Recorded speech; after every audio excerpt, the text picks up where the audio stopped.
you, Lord. Praise God. Kamusta po kayong lahat? Ayan, tuwan-tuwa, tuwan-tuwa. Dahil, anong meron kahapon? Hearts Day. Hearts Day. Praise God. Sino po dito punong-puno ng pag-ibig? Ang buwan natin ay punong-puno ng pag-ibig. Can I hear an amen? Amen. But before I start, I would like to recognize ang ating mga kapatirans from J1 Sherwood Park, sina Boss Wilson. Yan, makikitayo. And Ate Daisy, makikitayo. And they are from J1 Sherwood Park. Welcome na welcome po kayo dito sa J1 Edmonton. Meron pa po ba ditong mga first-timers? Meron pa po bang first-timers? Maybe you are here and you are first-timer. Ayan, mukhang wala akong nakikita. But then, ayan. Sino pa excited ngayon pong hapon na ito? Amen, amen, amen. Before I start, gusto ko lamang pong anyayahan si Brother JR para ma-share niya ang kanyang testimony. Palakpakan natin si Lord sa life ni Brother JR. Come on. Praise God.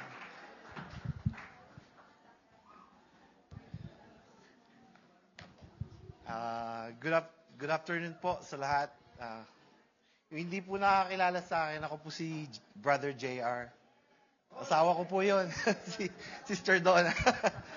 Ayun, hindi ko po na-imagine ever since na tatayo ako sa ganitong kadaming tao para mag-testify sa kabutihan ni Lord. Kasi before po, ang alam ko lang attendan is fraternity meeting, disciplinary action, initiation. Sa mga hindi po nakakaalam, sa Pinas po, founder po ako ng International Fraternity. So, kahit saang bansa po ako magpunta, lagi akong active sa ganun. Tau Gamma Pi Fraternity po. Dito lang po sa Canada, hindi ako nag-active. Hindi ko po alam kung bakit. Then, doon po umiikot yung mundo ko. Ever since 20 years old, nag-start na po ako ganon. Umikot po yung mundo ko sa ganon. Hanggang sa nagkaasawa ako. Mas priority ko po yung ganong bagay. Mas importante sa akin yung fraternity, kaibigan. Hanggang dumating sa point na nakakalimutan ko na yung pamilya ko. Kahit yung mga magulang ko, hindi ko sinusunod. Especially sa yung bigat na binigay ko sa misis ko nung mga times na mga bago pa lang kami mag-asawa. At hindi ko po in-expect na hanggang dito, dala-dala ko yon yung ganong katauhan na ginagawa ko yung mga bagay na hindi kalugod-lugod kay Lord. Kasi pag nasa ka ng fraternity, lahat, active ka sa mga, kumbaga tawagin sa Batangas ay mga kawalang hiyaan. Yung ganon. Lahat na yan, lalong-lalo na po yung mga bisyo, paninigarilyo. Nabalot po ako ng matagal na panahon. Hanggang dito sa Canada, dinala po kayo. Hanggang dumating yung point na nasasaktan ko na masyado yung pamilya ko. Especially yung asawa ko na dumating sa point na nahihirapan na siya. Parang gusto na niyang sumuko. Then doon ako napaisip na parang tinanong ko yung sarili ko, bakit ganito? Wala akong makitang sagot. Kasi kahit before, uma-attend ako ng church, hindi naman po ako Pangbaga sa akin, Christian-Christianan lang. Then, one time, dumating na sa sukdulan yung asawa ko na parang napaisip ako na it was May 11, 2025. Hindi ko alam pero after ng duty ko, dumiretso ako dito sa church. Nag-attend ako ng midweek service. Hindi ko alam kung bakit. Then after nung service, lumapit sa akin si Pastor Jason yung una. Pinag-pray niya ako. And then, si Pastor Ernest, yun po. Nung time na yon, doon ko na-realize na parang, ito na. Ito na yung matagal na hinihintay ko. Kasi noon, hindi ko talaga kilala yung sarili ko eh. Hanggang nung time na yon, iyak lang ako ng iyak doon sa sulok na yon. Hindi ko alam kung bakit. Kasi, yung personality ko po sa Pinas, hindi po ako iyakin. Kumbaga, matapang ako. Ganun talaga. Kasi itanong po sa bayan namin, pag tinanong yung pangalan ko, kilala ako.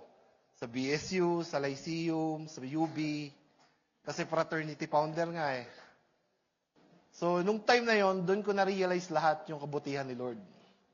Kahit nung time na yung misis ko kasi yung palagi namin yung problema is, ako nirespeto ko ng mga kabrad ko, pero bakit di mo ako may respect bilang Kasi, yun pala yun, yung time na na-realize ko, doon pala si Lord, may tama pala talaga yung timings na ginagawa niya sa buhay ng bawat isa. All you need is acceptance. Kasi sa katauhan ko, parang hindi ako basta-basta kayang baguhin ng kahit sino eh. Pero yung right time, gagawa talaga si Lord. Gagamit siya ng tao, yung tamang tao na magsasabi na ito yung time na para magbago ka. At sa dami po ng church na na-attendan ko, hindi naman sa naka-attend po ako ng Jehovah, Iglesia, lahat na. Kahit po gano'n. Kasi gusto ko talagang mahanap kung ano ako. Pero dito lang po talaga sa JA1 ko naramdaman na parang grabe yung timing na ginawa ni Lord sa buhay ko na parang ito yun. Sabi nga po sa Matthew 19:26, with God, all things are possible.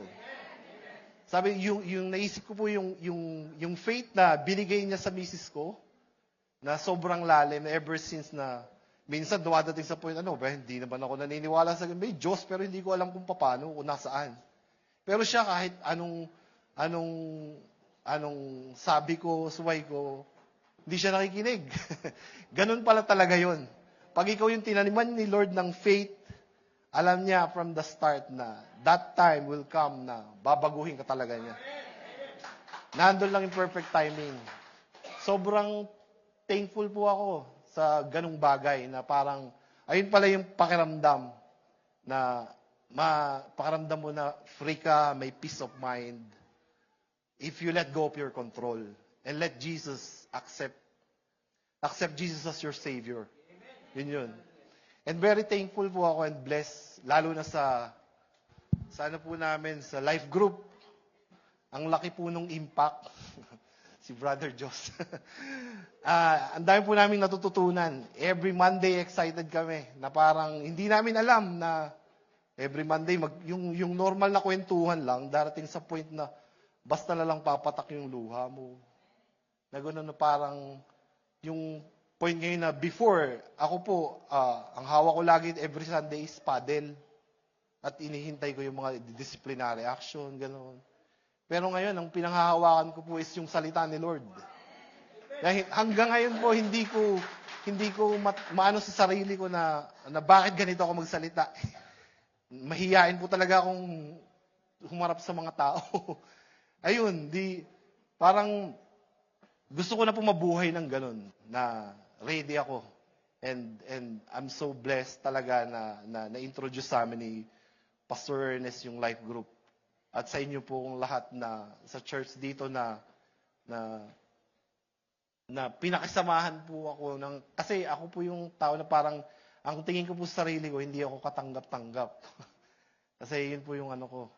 Sobrang blessed lang po dahil hindi ko akalain na meron din palang chance. Ang tagal ko pong hinawakan yung ganong katauhan. Nagpasakop ako sa mga maling gawain. Lalo na yung paninigarilyo. Pero gagawa si Lord ng paraan talaga para mabisto ka. Kasi kahit saan ko nga po itago yung yosi ko kahit sa trunk ng sasakyan, nakikita pa rin Hindi po ako makapaniwala kung bakit. Sabi ko minsan, mas matindi pa to si Mrs. sa K9 Ayun, yun lang po gusto kong testify at sana po one day, gusto ko rin magamit ni Lord. Nainggit po kasi ako sa iba na nagsiserve kay Lord. Pero one day, sana po magamit ako ni Lord sa pamagitan na i-reach out din yung mga tao na katulad ng nangyari sa akin para ipakita sa kanila at paramdam na talagang acceptance lang yung kailangan mo. Kasi si Lord, willing niya maghintay eh. Nandyan lang siya. Inihintay ka, mahal na mahal ka ni Lord. Inihintay lang niya na i-accept mo siya para tuluyan ka magbago. Yun lang po. Glory to God. Thank you po. Praise God. Salamat po. Grabe. So, sino dito ang magpapa-disciplinary action? May paddle ba tayo dyan? Praise God. Palakpakan natin si Lord sa life ni Brother J.R. Sino po na-bless doon? Amen. Talagang may hope kay Jesus. Amen. May pag-asa. May pag-asa ikaw ay mabago. Amen. Amen. So, yesterday is Valentine's Day or Heart's Day. Pwede mong sabihin mo sa katabi mo, Happy Heart's Day. Amen. I think all we need and all we want is to be loved. Tama po ba? Lahat po tayo dito, walang tao na ayaw niya na hindi siya mahalin. Amen. But ito po ang next na sasabihin ko sa inyo. But not everyone knows how to love. Everyone wants to be loved, but not everyone knows how to love. That's why today I want to share a message titled, Learn to Love. Learn to love. Bago tayo magpatuloy, can we just bow down our heads, close our eyes, let us pray. Hallelujah, Father God, we come to you and we bless you. We thank you for this Sunday service, Panginoon. Holy Spirit, we allow you, we acknowledge you, and kayo po ang magturo, Panginoon, sa bawat isa sa amin. Lord, ako ay isa lamang inyong vessel. At Lord, nasabi ko lamang ang gusto niyong ipasabi ngayon pong hapon na ito. Kayo pong maluwalhati, Father God. Thank you, O God. This I pray in Jesus' name. Amen. Amen. Learn to love. Learn to love. Sabihin nga natin, learn to love. Sino dito gusto niya matutong umibig? Amen. But ito pong pag-ibig na ito, it's a biblical way of love. Ano po? But before we start, think about the people you love right now. Can you just think about the people you love? Huwag mong tignan, kundi isipin mo ngayon kung sino yung mga taong mahal na mahal mo. Ang iba sa inyo, maraming minamahal. Tama ba? Amen? And because we're talking about love, first of all, we need to know what love is. Tama po ba? Dahil baka ibang love ang sinasabi mo. Tama? So, in order for us to know what is love or to learn how to love, number one, we should know that love comes from God. Love comes from God. Tama po ba? Love comes from God. 1 John 4 verse 7 says, Dear friends, let us continue to love one another, for love comes from, napakalino po, love comes from God. Anyone who loves is a child of God and knows God. Tama po ba? Most of the people, they get description of love from what their friends say. Most of the people, they get the description of love saan? Sa teleserye. Most of the people, they get the description of love saan? Sa Facebook. Sa social media. Saan? Sa Instagram. Saan? Saan natin kinukuha ang description of love? Sa mga taga-90s, sa payo ni Papa Jack. Most of the time, we get the description of love saan? Sa love ng parents. Tama ba? Most of the people, they get the description of love saan? Sa Korean novela. Korean novela? Mahilig po ba kayo manood ng Korean novela? At kaya pag minsan iniisip natin, siguro ganun yung totoong love. Yung katulad na sa Korean novela. Bakit kailangan natin ito malaman? Because we need to know who is the author of love. At nalaman natin kung sino ang author of love 2 weeks ago. Right? Ang author of love ay walang iba kundi ang Diyos.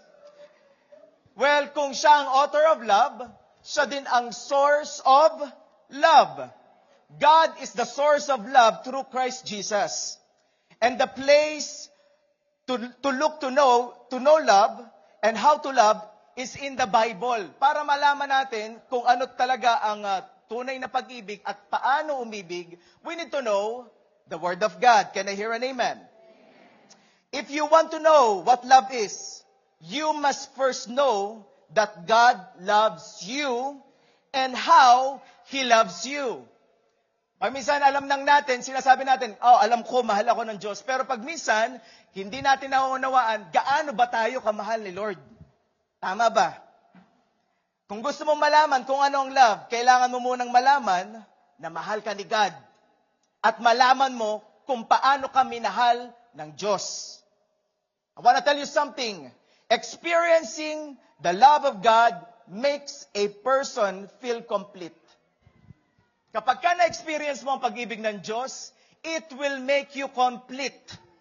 And most of the people are looking for something that will feel complete. Ito po ang ginagawa ng tao. Hinahanap nila sa mga bagay, sa mga bagay na ito, ang makakakompleto sa kanilang puso. Some other people will say, this will make me happy, this will make me complete, this will make me fulfilled. And some other people will say, you complete me. But sa totoo lang, wala talaga makakakompleto sa iyo. This is the truth. Nothing on this earth can complete us. Nothing. Sabi natin nothing. Wala po. Nothing in this earth will complete us or can complete us. Only the love of God is designed to complete you and me. It is only the love of God who will complete you, kapatid. Kaya wag mo nang hanapin sa anumang bagay. Hindi mo makikita yan sa kotse. Hindi mo yan makikita sa anumang mga ginagawa mo. Or gaano man karami ang relo mo. Or gaano man karami ang damit mo. Hindi ako against sa pagbili ng damit. Hindi ako against sa pagbili ng sasakyan. But then, kung doon mo hahanapin ang iyong completeness, well, nagkakamali ka. You will fail. Because the love of God is the only thing that will complete you. Amen? When you are loved, you feel valuable. Tama po ba? Kapag ka naranasan mo yung pag-ibig, you feel valuable and important. Kaya gustong-gusto nating mahal tayo eh. Gusto nga natin, pinapansin tayo. Pwede ba sabihin mo sa katabi mo, ang ganda-ganda mo. Pogi-pogi mo. Bango-bango mo. Kahit hindi ka naligo. Tama po ba? When you are loved, you feel valuable and important. Alam niyo po kung bakit kayo nandito sa church na ito? Because you feel valuable and important. And you will stay sa lugar kung saan ka minamahal. Tama po ba? Hindi ka mag-i-stay kapag ka hindi mo nararanasan ng pag-ibig. Kaya dito sa church natin, there's a culture. We will have a culture. Lagi tayo dito nagmamahalan. Kapag ka wala yung isa, tatanungin mo na agad, i-chat mo na agad, kamusta ka na? Right? Because they are valuable and important. Kindly tell to your neighbor, you are important.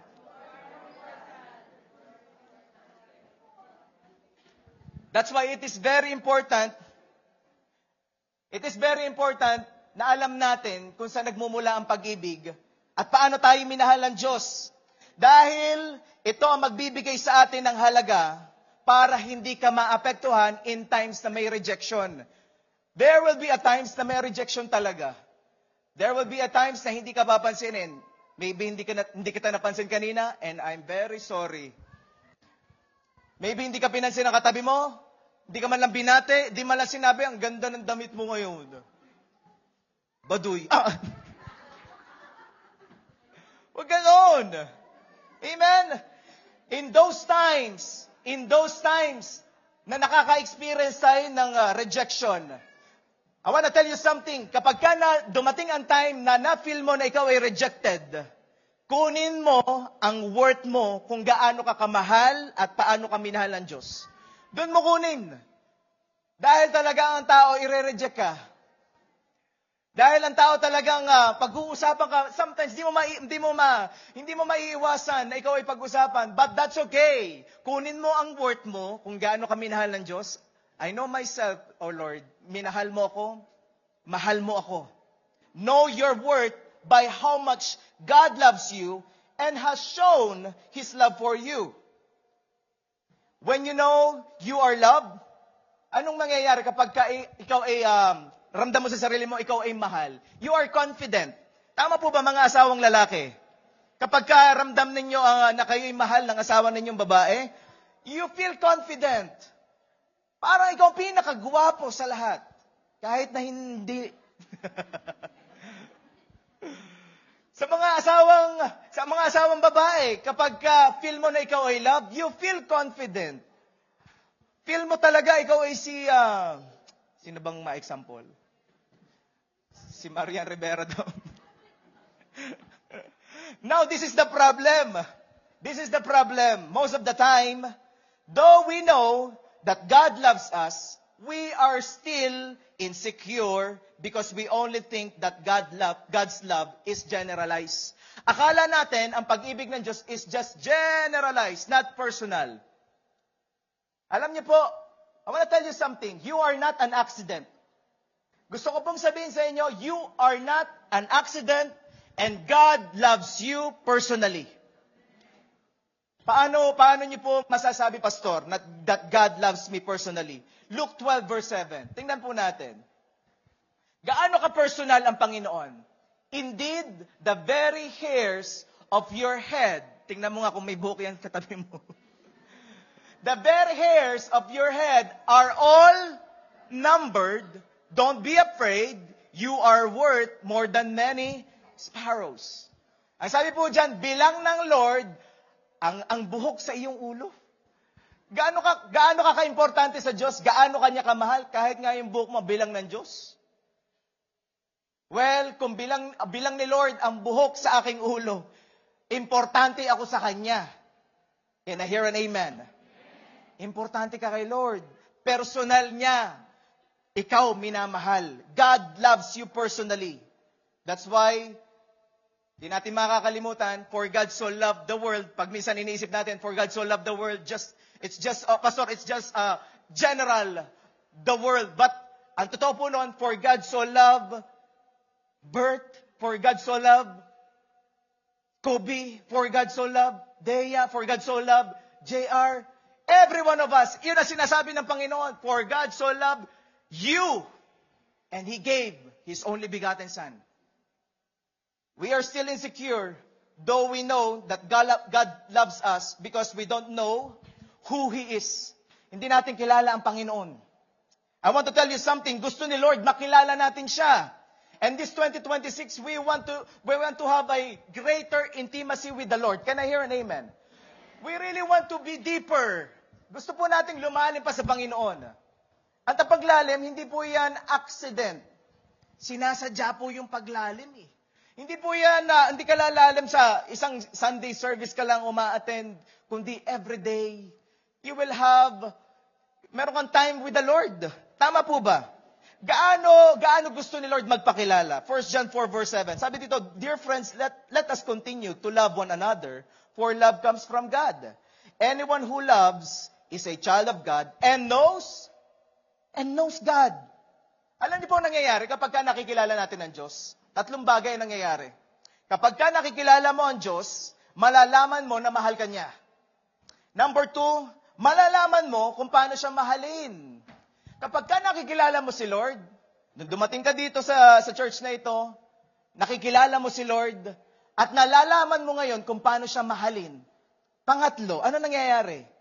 Tsaka pa lang tayo makakapagbigay ng tunay na pag-ibig sa iba. Hindi ka makakapagbigay ng tunay na pag-ibig kapag hindi mo kilala ang Diyos. Dahil siya ang author of love. Sabi dyan, anyone who loves is a child of God and knows God. So, when you start truly to know God, you don't just discover that He loves you. You learn how to love Him back. You will learn how to love Him back. Dahil nakikilala mo ang Diyos, you will learn how to love Him back. And only then, you are able to love others in the right way. Can I hear an amen?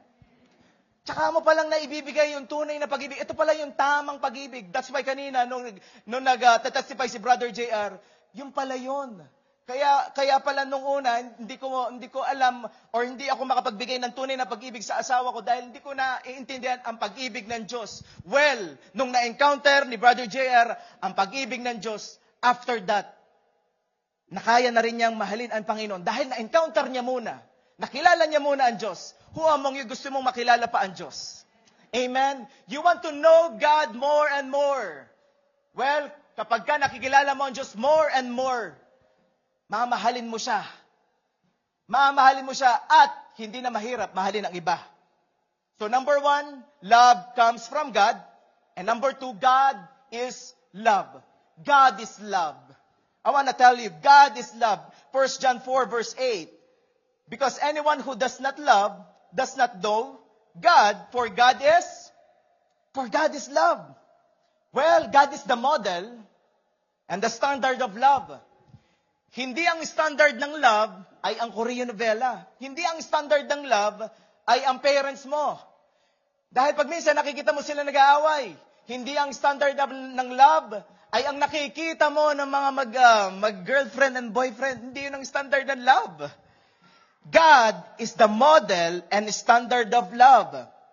May sinabi po si Paul sa mga taga-Thessalonians, 1 Thessalonians 4 verse 9, now about your love for one another, we do not need to write to you. Hindi ko na para sabihin sa inyo the way nyo mamahalin ng bawat isa. Bakit hindi nasasabihin ni Apostle Paul? For you yourselves have been taught by God to love each other. Ang Diyos mismo ang nagtuturo kung paano ka magmamahal ng iba.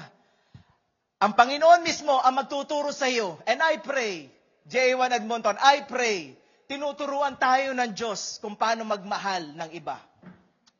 Amen. Natututo tayong umibig habang nakikilala natin ang Diyos. The more you know God, the more you will know how to love in the right way. Sino dito gusto niyang magmahal? Magmahal lang tama, ha? How to love in the right way. And love is a person. That is Jesus Christ. That is Jesus Christ. When you know Jesus, when you know more Jesus, the more you will understand what true love is. Kapag lalo mong nakikilala ang Panginoong Hesus, lalo mong naiintindihan, ganito pala ang tamang pagmamahal. Ang tama palang pagmamahal, hindi pala nag-cheat. Tama? Ang tama palang pagmamahal, hindi pala nagdadaya. Amen? That's why when you ask what love is, kapag ka tinanong mo, what love is? It's the same thing asking who is Jesus. Kapag ka nakilala mo si Jesus, well, makikilala mo na at malalaman mo na kung paano tunay na umibig.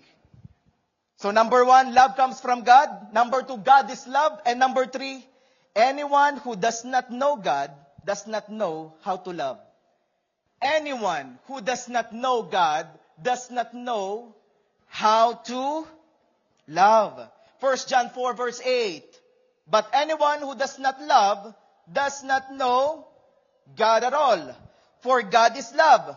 Kaya wag agad maniniwala kapag kami nangako sa iyong ng pag-ibig. Kapag may nagsabi sa iyo, ibibigay ko sa iyo ang bituin at ang buwan, kaya nandun pa rin sa langit. Huwag agad maniniwala. Don't believe immediately when someone promise to you a love. Bakit? Dapat kilala muna niya si Jesus. Kasi sabi diyan, anyone who does not love does not know God, for God is love. Kapag hindi niya kilala ang Diyos, hindi niya alam kung paano talaga umibig. And I really praise God for the Word of God. Nalalaman natin, nagkakaroon tayo ng idea ngayon, ganun pala yun. Kapag nga pala hindi ko nakikilala ang Diyos, hindi ko kaya ring magmahal ng iba. In the right way. Tama po ba? Kapag ka hindi nakilala ang Diyos, ibang uri ng pag-ibig ang kaya nilang ibigay, katulad din ng pag-ibig ng tao. Anong pag-ibig ng tao? Kamutin mo likod ko, kakamutin ko rin likod mo. Magbigay ka sa akin, magbibigay din ako sa iyo. Tama? Pero iba ang pag-ibig ng Diyos. Mamaya, malalaman natin. Pastor, bakit ganon? Kahit Christian naman, hindi naman marunong umibig. Tingnan mo yung katabi mo, hindi ikaw yun. Sabi mo, hindi ikaw yun. Pastor, kahit naman Christian, hindi naman marunong umibig. Well, wala dito noon. Wala din sa mga nasa online. Tama? I wanna tell you something. Yes, that's correct. Hindi lahat ng Christian alam agad umibig. Hindi lahat ng Christian alam agad umibig. And I'm very sorry to tell you this. Some of them are still in the process of knowing God. Some of them is still in the process of knowing God. Kasi po sabi sa 1 John 4 verse 7, Dear friends, let us continue to love one another, for love comes from God. Anyone who love is a child of God. They are Christian. Anyone who love is a child of God. Pero hindi doon natapos. And knows God as well. Knows God. That's why I keep on telling you, the more you know God, the more you will know how to love or truly love in a right way. Ayun po ang challenge sa atin ngayon. Ano po? Know God. Know God in a deeper way. Can I hear an amen?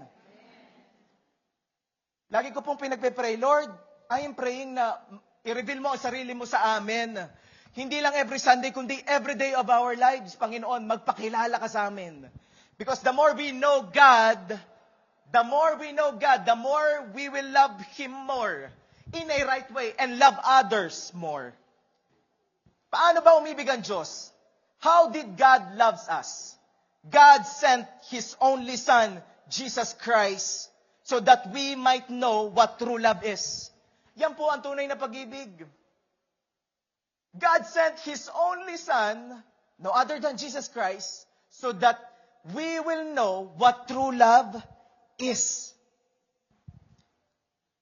1 John 4 verse 9, God showed how much He loved us. God demonstrate how much He loved us by sending His one and only Son into the world so that we might have eternal life through Jesus Christ. Now, God described and demonstrate what love is. He shows what true love is. Ito ang tunay na pag-ibig. Ibinigay ng Diyos ang kaisa-isahan niyang anak. Mamaya mas lalo nating maunawaan. Bakit lagi pumupunta doon? Ang tunay na pag-ibig, ibinigay ng Diyos ang kaisa-isahan niyang anak. He gave His only begotten Son. When love came from heaven, went to earth. And for the first time, kapatid, nakilala natin ang love. Nalaman natin ang pag-ibig, ang totoong pag-ibig, walang iba kundi si Jesus Christ. And I'm praying, Lord, katagpuin mo kami. Katagpuin mo kami ng iyong pag-ibig, Panginoon. This is the challenge. Kilalanin muna ang pag-ibig. That is God, para malaman natin kung paano umibig. Kilalanin muna natin ang pag-ibig. Walang iba kundi si God. That's why number 2, God is love. Amen? So number 1, God loves, love comes from God. God is love. Number 3, anyone who does not know God does not know how to love. And number 4, ito lamang po ito. Real love. Sabi natin real love. The real love is that God loved you first. That is the real love. 1 John 4 verse 10. This is real love. Ito ang tunay na pag-ibig. Not that we love God, but that He loved us and sent His Son as a sacrifice to take away our sins. Inulit-uli. Bakit laging pumupunta dito kay Jesus Christ? Kasi gusto ng Panginoon malaman natin ang tunay na pag-ibig. Ang tunay na pag-ibig ay kung paano niya binigay ang Panginoong Hesus. Ang tunay na pag-ibig ay kapag ka nakilala natin ang Panginoong Hesus. Well, after that, malalaman mo kung paano ka tunay na iibig sa iba. That is the right order. Diyos ang unang umibig sa atin. Kapatid, sabihin mo sa katabi mo, God loves you first. Diyos ang unang umibig sa atin, hindi tayo unang umibig sa Diyos. Never ever tell, ay, mahal ko ang Diyos, matindi ang pagmamahal ko sa Diyos. Well, kung matindi ang pagmamahal mo sa Diyos, mas matindi ang pagmamahal niya sa iyo. Wala tayo kayang ipagmalaki. Dahil kung tayo ang unang umibig sa Diyos, ay iibig tayo sa paraan lang na kaya natin. Tama? Kung tayo ang unang umibig kay God, iibig lang tayo sa paraan na pangtao lang. That's why we need to know God first. We need to know how God loves us. Well, after that, malalaman natin kung paano siya ibigin ng tama. At paano ibigin ng iba ng tama. Kaya ang iba, they love God, but they don't know how to love Him because they don't know who He is. Yan na naman. They don't know who He is. Once you know who God is, you will know how to love Him back. Ito pong illustration ko dyan. If you love, example, if you love me, you need to know me first. Hindi mo po pwedeng sabihin, ay, mahal ko si pastor. Well, po pwede mahal mo ko as kakilala. Pero hindi mo ko kilala as a person. Baka hindi mo ko mahalin kapag ka nakilala mo ko. Because, ito pong illustration. One of the ways of expressing love is by giving. Tama po ba? One of the way of expressing love is through giving. And I want to tell you, if you're telling me na mahal mo ako at nagbigay ka sa akin ng kwintas, hindi ko ma-appreciate. Dahil hindi ako mahilig sa kwintas. Ganon din po sa Panginoon. Most of the time, binibigyan natin ng kwintas si Lord. Lord, ito. Kasi akala natin yun ang gusto ng Panginoon. We need to know Him first. Sabihin ni Lord, hindi yan ang gusto ko eh. Hindi yan ang pagmamahal na hinahanap ko. After mong makilala si Lord, kaya mo na siyang mahalin ng tama. That's why the challenge is this. Kilalanin natin ang Panginoon. Amen. Kilalanin natin ang Panginoon. Kapag ka nagbigay ka sa akin ng kwintas, ay mapupunta lang yan sa aking drawer. Kahit pag-aano kaganda ang kwintas na yan, kahit pag-aano kamahal ang kwintas na yan, hindi ako mahilig talaga magkwintas. At ganoon din sa bawat isa sa atin. Sometimes we are telling, oh, I love that person. I love that person. Well, you know that person? Oh, I love that pastor. I love that pastor. Well, that pastor knows you? Well, I love that person. Kailangan kilala mo. Kaya hindi ka po pwede magsabi, I love God. Pero hindi mo naman siya kilala. The challenge is that, kilalanin natin ang Panginoon. Can I hear an amen? Because God loved us first. We, as a recipients of His love, are called to love others first. Dahil minahal tayo ng Diyos, unang minahal tayo ng Diyos, we as the recipient, tagatanggap ng pag-ibig ng Diyos, we are called to love others first. What do I mean, Pastor? What do you mean, Pastor? Ang pag-ibig ay nag-i-initiate. Kapatid, ang pag-ibig ay nag-i-initiate. Kaya hindi tayo ang unang iiwas. Kapag may nakita ka, hindi ikaw ang unang iiwas. Ikaw ang gagawa ng first move. Hindi ikaw ang unang mang-reject. Hindi ikaw ang unang manghuhusga. You will judge the person. No, hindi ikaw ang una, kundi ikaw ang mag-first move para maranasan niya ang pagmamahal. Dahil naranasan natin ang first move ni Lord. Ang first love ni Lord, naranasan natin. Come on, can we give God the best clap? Sa mga hindi nag-uusap, wala naman dito sa church, amen. Amen? Sa mga hindi na nag-uusap, kahit sa bahay, hindi na nag-uusap. At sa mga mag-asawa na hindi na nag-uusap, wala dito noon. Wala din sa live noon. Amen? Ito po ang challenge. Sa mga relationship na parang nanlamig, huwag mong ayaan na ikaw ang unang or ang ibang unang makipag-ayos. Ikaw na ang unang makikipag-ayos. Ikaw ang unang mag-i-initiate. Ikaw ang unang makikipag-usap. Tama. Dahil ang pag-ibig ay nag-i-initiate. Ikaw ang unang magpakita ng pagmamahal. Alam nyo, That's very powerful. Nung pinakita na ni Father God, una siyang umibig sa atin, that's very powerful. Kaya, kaya din nating umibig na tayong unang mag-i-initiate. Kapag ka nararamdaman mo na, bakit parang di na ako kinakausap noon? Ikaw na ang unang mag-initiate. Because ang pag-ibig ay nag-i-initiate. Tama ba? Ang hirap naman, Pastor, eh. Yes, talagang mahirap. Kasi may sugat. Tama ba? Ito po yun. Inner wounds don't heal by avoiding. Hindi mahihil ang inner wounds by avoiding. They will heal when you start to forgive and love as God did for us. They will heal kapag ka nagpatawad ka na at minahal mo ng iba, kagaya ng pagmamahal na ginawa sa iyo ng Panginoon. They will heal, kapatid. That's the challenge. Kapag ka ang sugat, hindi mo ginamot, ay talagang lalala. Tama ba? Sa atin po, sa ating personal lives, maybe some of you, meron kang inner wounds. Hindi yan gagaling sa pag-avoid mo, sa kinagagalitan mo. Gagaling lang yan kapag ka nagpatawad ka na. At nagmahal ka na rin, kagaya ng pagmamahal ng Diyos. Woo! Pastor, kahirap! Yes, mamaya, may sasabihin po ako sa inyo. Kahirap po yan! Yes, mahirap talaga. Initiate to show love.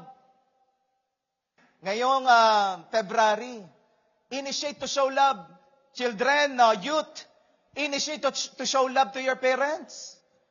Huwag naman lagi ang parents mo lagi ang gagastos. Maybe this is the right time na ikaw naman ang malibre sa parents mo.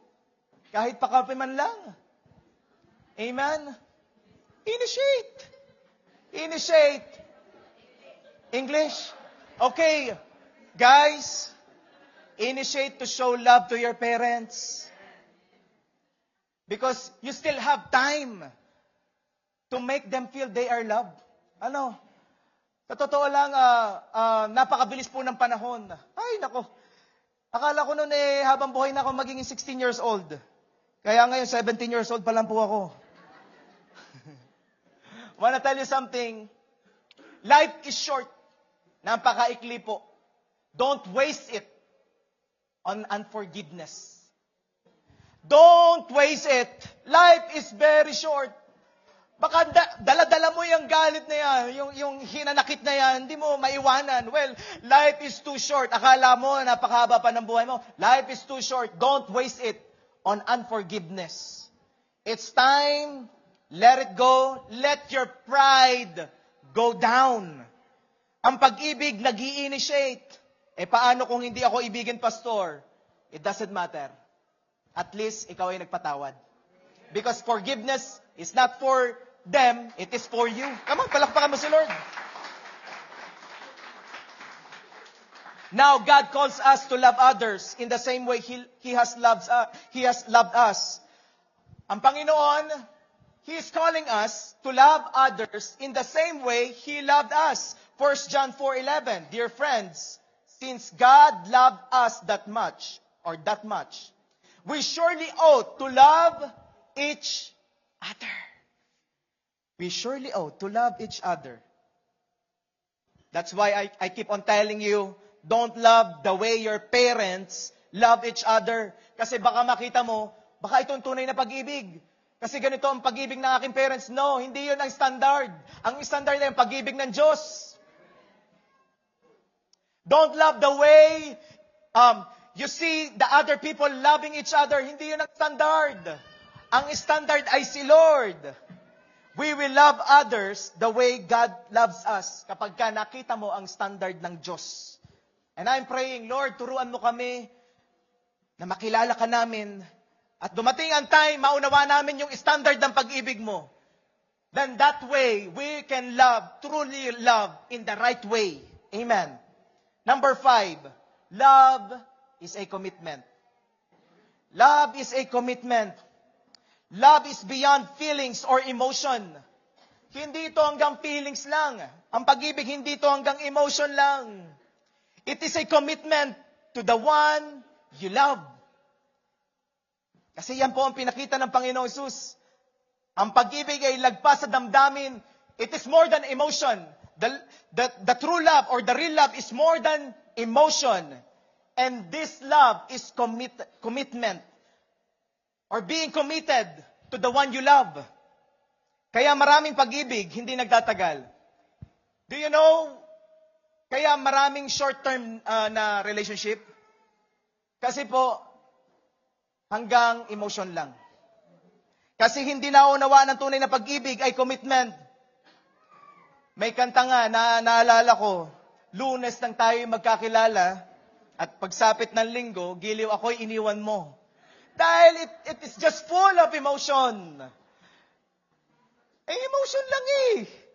Kapag ang pag-ibig ay based lang sa feelings, alam mo po pwedeng mangyari kapag based lang sa feelings ang pag-ibig natin, pwedeng mapagod. Bakit? Bakit, pastor? Pwedeng mapagod pagka feelings lang. Tumawa ka ng tumawa. Tiyak ako, ikaw ay mapapagod. Umiyak ka ng umiyak. Mapapagod ka. Malungkot ka na malungkot. Mapapagod ka. Emotion lang eh. We must know that love is a commitment.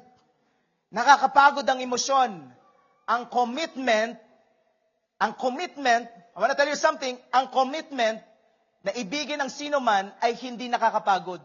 Kasi ito ay desisyon. Ang commitment na mahalin ng sino man, hindi nakakapagod. Sino dito gusto na mag-asawa?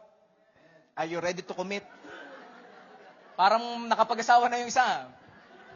Nag-amen uli ah. Hindi pa, pastor, renewal of vows daw, renewal of vows. Ready na talaga? Kaya po pag may kinakasal, ang sasabihin na nagkakasal, do you love him or do you love her from this day forward for better or worse, for richer, for poorer, in sickness and health, to love and to cherish, so long as we both shall live. Ano pong ibig sabihin nun? Ano pong ibig sabihin ng question na yon? Do you love her?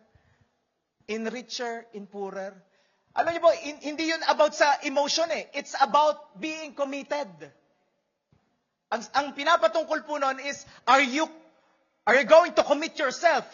Kasi po naalala ko nung nagpakasal po kami mag-asawa, naiiyak ako noon. Pero naiisip ko yung bayarin namin.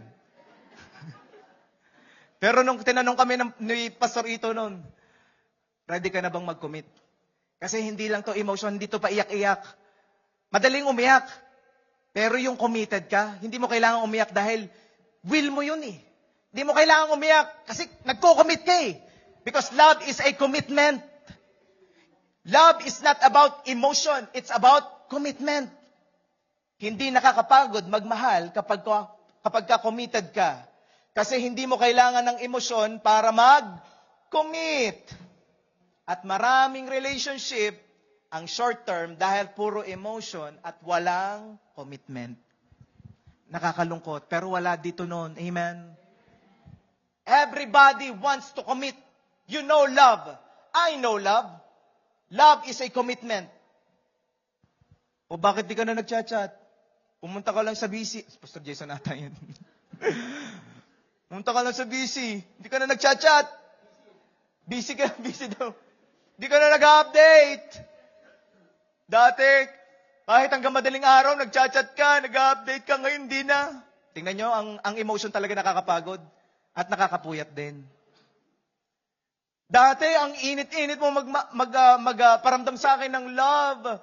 Every February 14, meron kang chocolate at meron kang flowers for me. Bakit ngayon? Wala na. Sorry sa asawa ko, hindi ako nakapagbigay.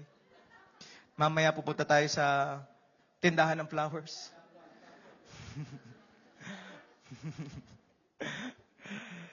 Hindi mo kailangan gawin yung mga bagay na yun dahil alam mo, sa sarili mo, committed ka.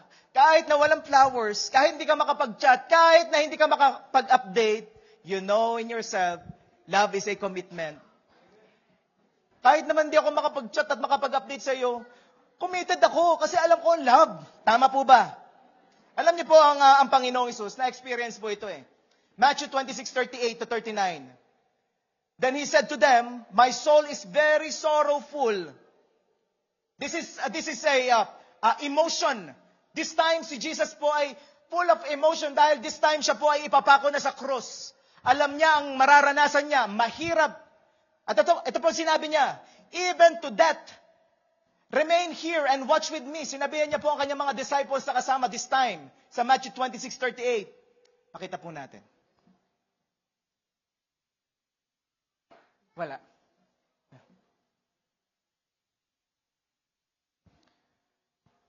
So that time po, si Jesus ay ramdam niya sa kanya sarili. There's full of emotion. Kung tayo po ay umiibig with emotion, naramdaman po, naranasan din ni Jesus umibig with emotion, pero hindi natapos sa emotion.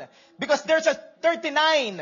Matthew 26:39 says, and going a little further, Jesus fell on his face and prayed, saying, my Father, if it be possible, let this cup pass from me. Nevertheless, not as I will, but as you will. Not my will, but yours be done. Lord, kahit na ayaw ko, kahit na ganito nararamdaman ko, Panginoon.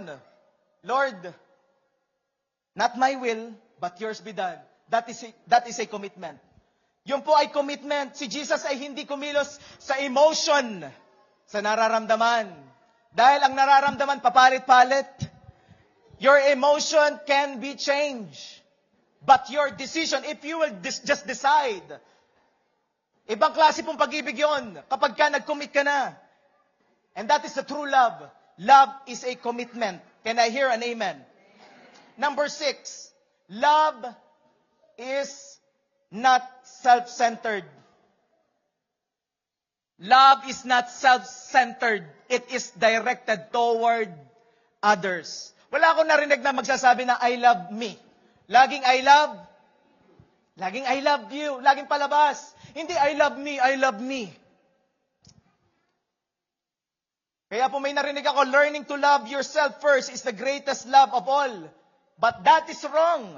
Learn to love God first. Yun po ang tama.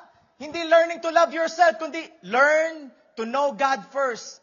And you will know how to love God and to love yourself and to love your other people. Know God first, kasi siya ang author ng pag-ibig. At madaling ibigin ang iba, kahit ang sarili mo, dahil kilala mo na ang Diyos. Imagine this. Nung nakapako po ang Panginoong Hesus, nung pong nakapako si Jesus Christ sa cross, imagine this. Hindi po siya naging self-centered.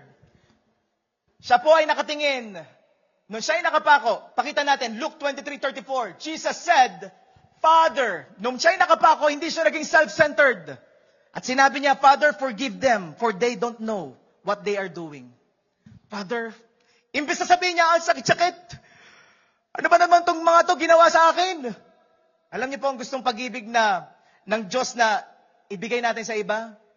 Pag-ibig na hindi self-centered. Because sanay na ang tao sa pagiging self-centered, not God-centered. Sanay na ang tao maging selfish, not unselfish. Pero ang Panginoong Hesus, kahit na siya ay nakapako, hindi siya naging self-centered, kundi nakapokus siya. Lord, patawarin mo sila. Lord, patawarin mo sila. Yun po ang tunay na pag-ibig. Pwede bang palakpan natin, Diyos? Pastor, si Jesus naman yun, hindi naman ako. Tama ba? Pamisan nyo ng mga sinasabi na, Pastor, si Jesus naman yun, hindi naman ako. Diyos yun. Yun na nga eh. Kung ang Diyos nga nagawa yun, para sa atin, nagmamalaki tayo. Tayo na may kinareit lamang. Love is not unselfish. It's not about me, myself, and I. You can't love and be selfish at the same time. Hindi po pwede. Hindi mo po pwede sabihin, mahal ko ang iba, pero selfish ka. No, hindi po pwedeng pagsabayin.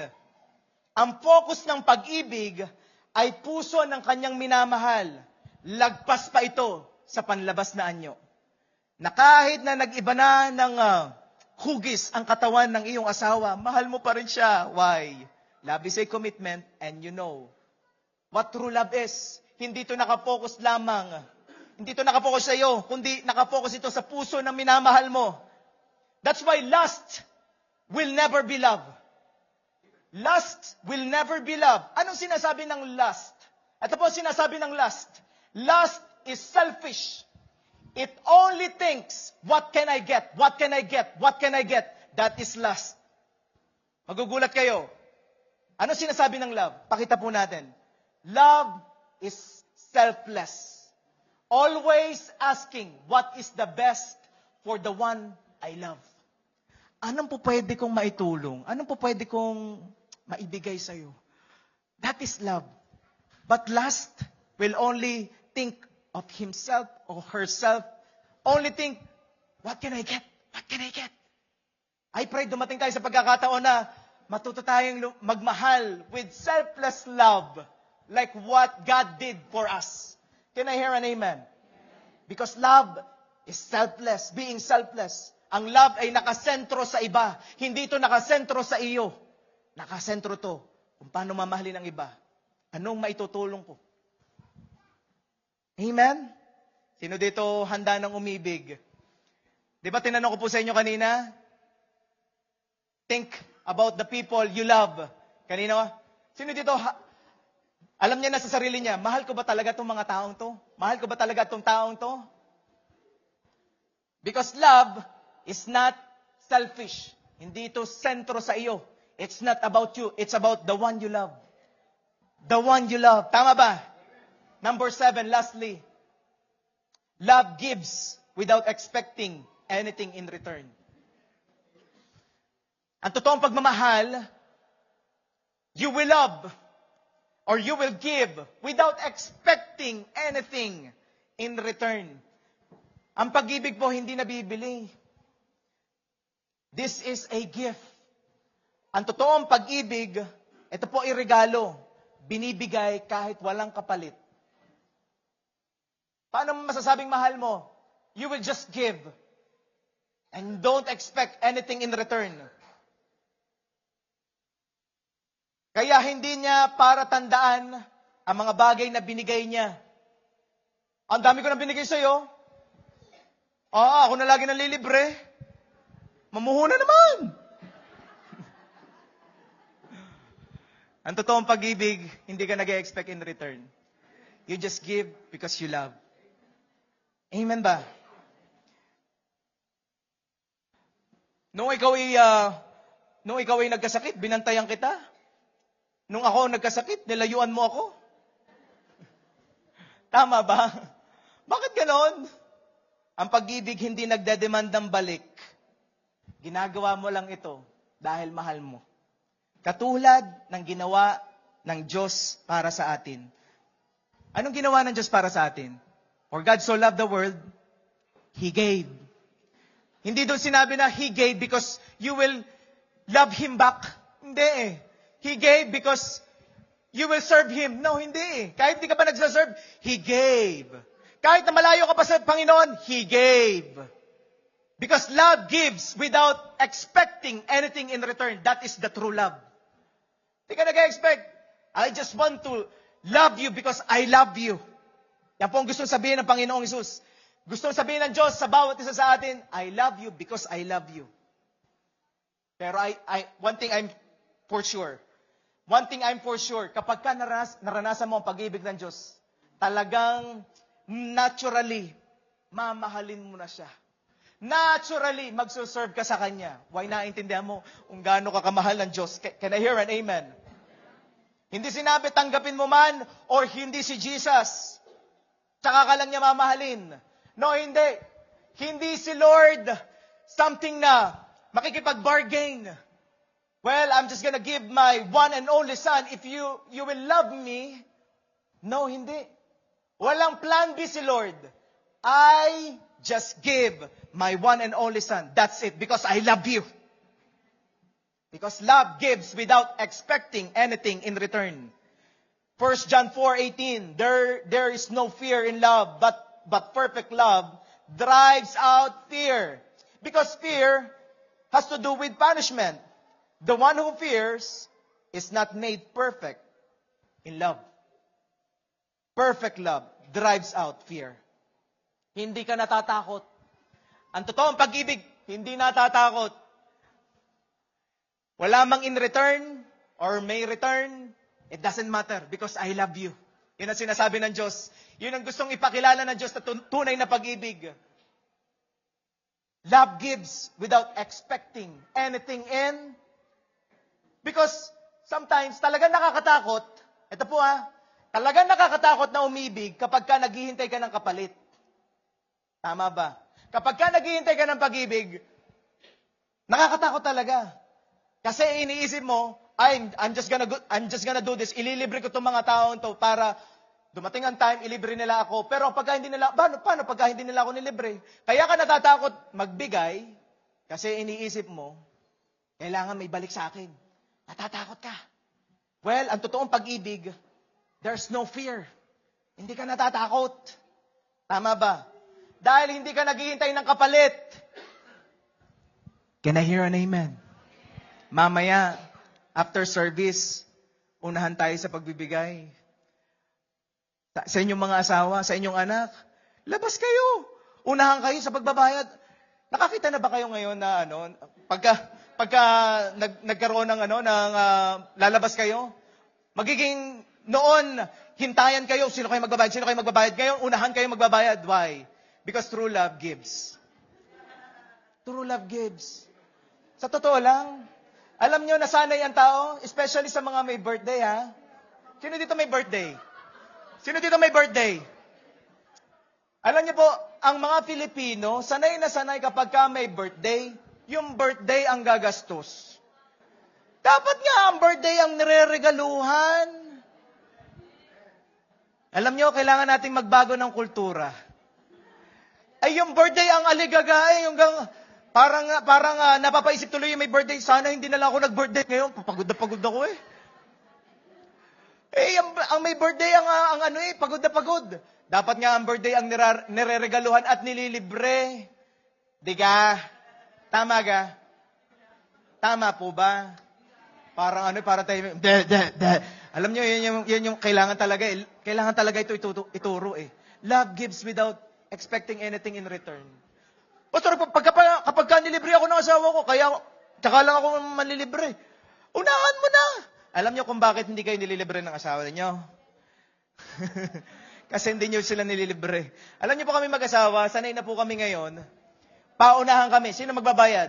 Pag po bumibili, meron po akong balita sa inyo. Ang akin pong wife, marunong na ngayong bumili sa Amazon.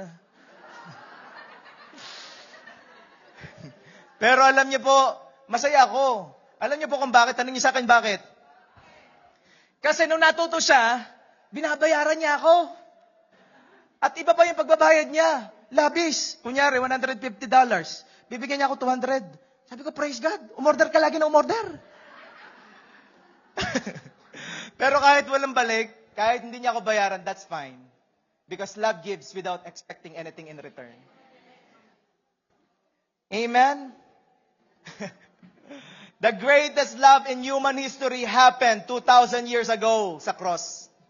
Namatay si Jesus for the payment of our sins. Ibinigay ni Jesus ang kanyang buhay para sa atin. That is the greatest love of all. Can I invite the worship team, please? That's why this is the love. This is the real love. Romans 6:23. For the wages of sin is death. For the wages of sin is death, but the free gift of God. Sabi ko sa inyo, ang pag-ibig, nagbibigay, it is free gift. Regalo ito. Now, it depends upon you. Kung tatanggapin mo or hindi. Mahilig kayo sa libre, di ba? Tumahimik na hiya. Alam niyo po, may libreng regalo ang Panginoon. Sana na-appreciate natin ito. Because, kung wala na itong dating sa atin, there's a big problem. Meron tayong malaking problema. That is the wages of our sin. And we all know, we all sin against God. Hindi tayo nakaabot sa kabanalan ng Diyos. Hindi tayo karapat-dapat mahalin ng Panginoon Tama ba? Hindi nga tayo karapat-dapat pagpalain Sino bang karapat-dapat dito? At sasabihin niya, karapat-dapat ako. Well, totoo naman, wala talagang karapat-dapat. And I'm included. I'm not here just to say to you, maybe si pastor lang ang maybe si bishop lang ang karapat-dapat. No, walang karapat-dapat. Because the Bible says, walang nakaabot sa kabanalan ng Diyos. We all fall short of God's glorious standard. Romans 3:23. Hindi tayo nakaabot. We all fall short. That's the biggest problem of humankind. Lahat tayo nagkasala. And that sin, may wage yun. May kabayaran. And what is that? That death. Or separation from God. Separate tayo sa Panginoon because of that sin. Because of the sin that we are committing. Because of the sin that we are doing right now. Dahil sa kasalanan na nagawa natin, nahiwalay tayo sa Diyos. But here's the thing. Kahit na nahiwalay ka sa Diyos, there's a free gift for you and for me that is available. And what is that gift? Can we just read it? Eternal life. I'm already 32 years old. I'm turning 33. And I just realized life is very short. Life is very short. After 30 years, I'm already 63 years old. At sinasabi mo, sometimes you're thinking, I'm just youth, pastor. I'm just young. Well, you're not young forever. You're not young. You will never be young forever. Darating ang time, you will face God. And what we need is mercy from the Lord. Pastor, I want that. I want that eternal life. I can assure you that you will have eternal life. I can assure you today that you will have eternal life. How to have eternal life, Pastor? Through Christ Jesus as our Lord. Through Christ Jesus. If Jesus will be your Lord, what does it mean to be my Lord? He will be the master of your life. Hindi na ikaw yung master. Lagi ikaw na yung nasusunod. Si Lord naman.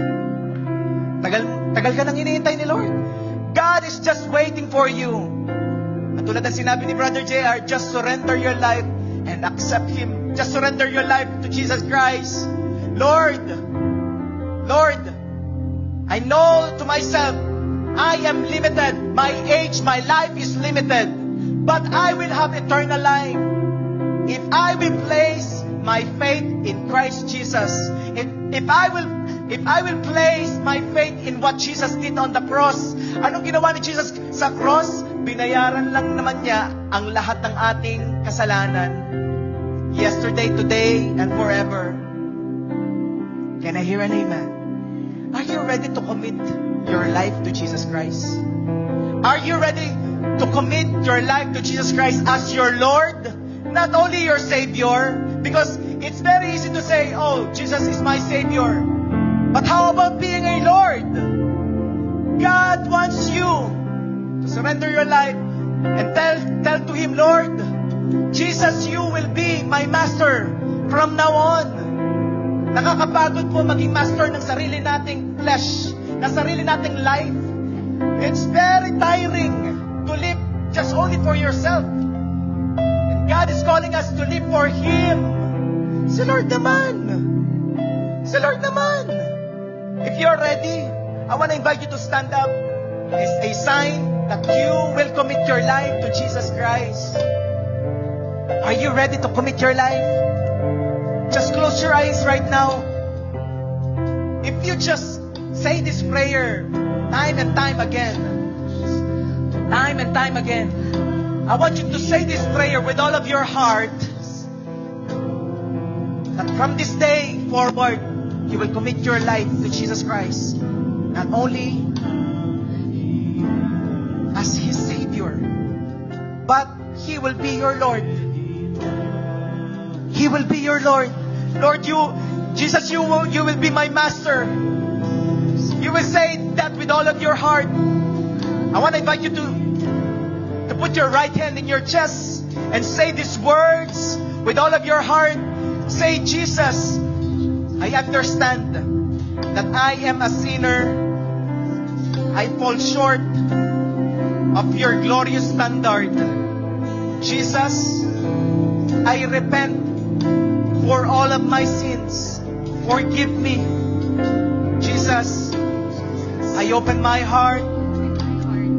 Can you tell Jesus, I open my heart. I decide today that you will be my Lord. You will be the master of my life. I surrender everything to you and use me for your glory. Just gonna pray for you, Father God. You heard the prayers of these people. Lord, they commit their lives to you. Lord, as their Lord and personal Savior of their lives, Panginoon, Lord, I'm praying that you will reveal yourself more and more and more to them, Panginoon. And Lord, right now, help us to live for your glory. Help us to love you more. Help us to serve you more. Help us, Panginoon, to love others more, O God. In Jesus' name. In Jesus' name, tingin po kayo sa akin. Sa mga nagtatanong, Pastor, hindi ko kaya magmahal kagaya ng pagmamahal ng Panginoong Hesus. I wanna tell you something. Pastor, hindi ko kayang magpatawad. I wanna tell you something. Pwede, kaya sa biyaya ng Diyos. Because Romans 5 verse 5 says, and hope does not put us to shame. Because God's love has been poured out. Saan? Into our hearts. Ang pag-ibig ng Diyos ay ibinuhos na niya sa iyong puso. That's why, kaya mo. Who among you are challenged right now? Lord, biyayaan mo ko na i-share itong love na to. Well, pwede. Because the verse says, because God's love has been poured out into your heart. Into your heart. Into your heart. Into your heart. Ang pag-ibig ng Diyos, binuhos niya. Hindi nagtira ang Diyos ng pag-ibig. Ibinuhos niya. That means it will overflow. It will naturally overflow. Can I hear an amen? Right now, this is the time. Maybe meron ka bang kinagagalitan right now. It's time to forgive them. It's time to forgive them. It's time to let it go, kapatid. Change is possible. Forgiveness is possible. Lord, as we sing this song, Lord, Holy Spirit, minister to us and help us to forgive others and to share the love that you gave to us in Jesus' name. Come on. Come on. Kung may kinagagalitan ka, just release it. Say, I forgive. I forgive. I forgive that person. I forgive.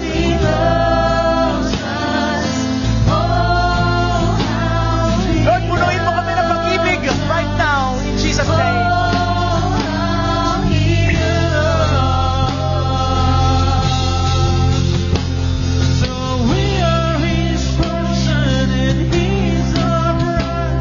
Sing this song. While you are talking to God, just meditate this song. Just meditate this song. Lord, I request, punuin mo kami ng pag-ibig mo.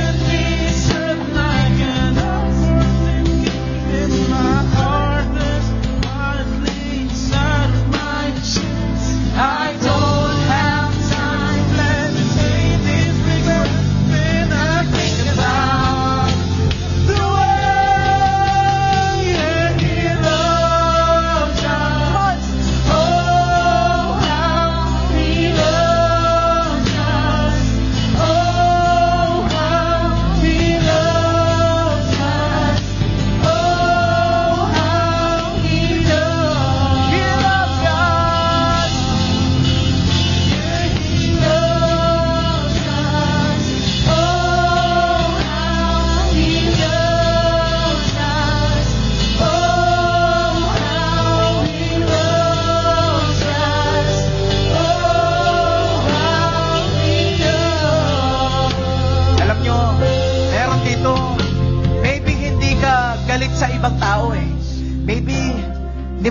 Pinatawad yung sarili mo.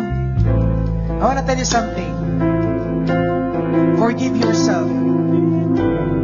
God already forgave you. Let it go. Pinatawad ka na ni Lord. And I release freedom upon this place. Lord,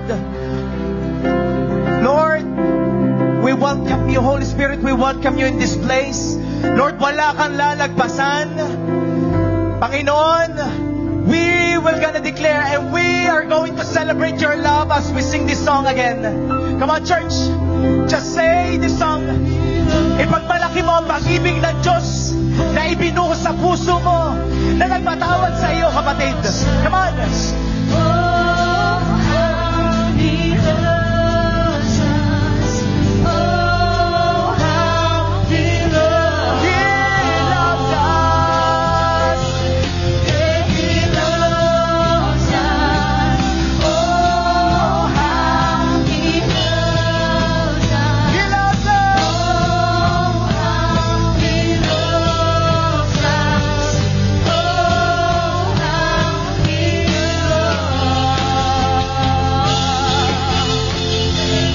loves us. Sing this song about.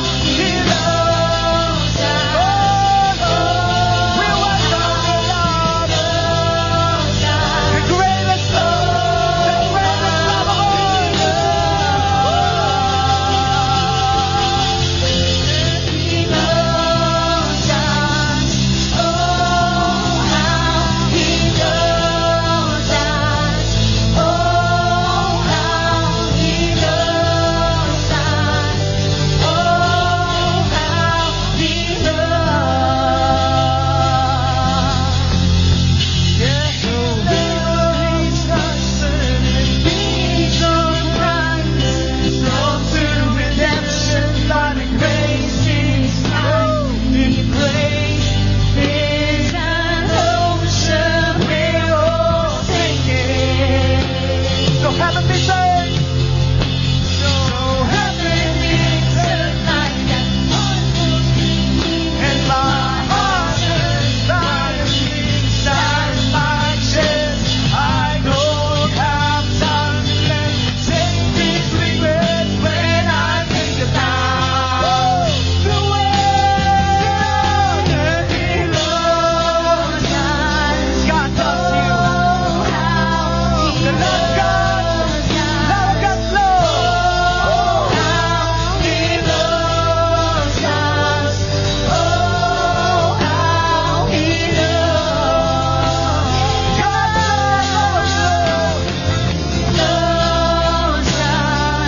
Oh, how He loves us. Oh, how He loves us. Oh, how He May we just raise up our hands, Father God. I'm dedicating you, each and every person right now. Lord, thank you. Lord, nakikilala ka pa namin ng lubusan.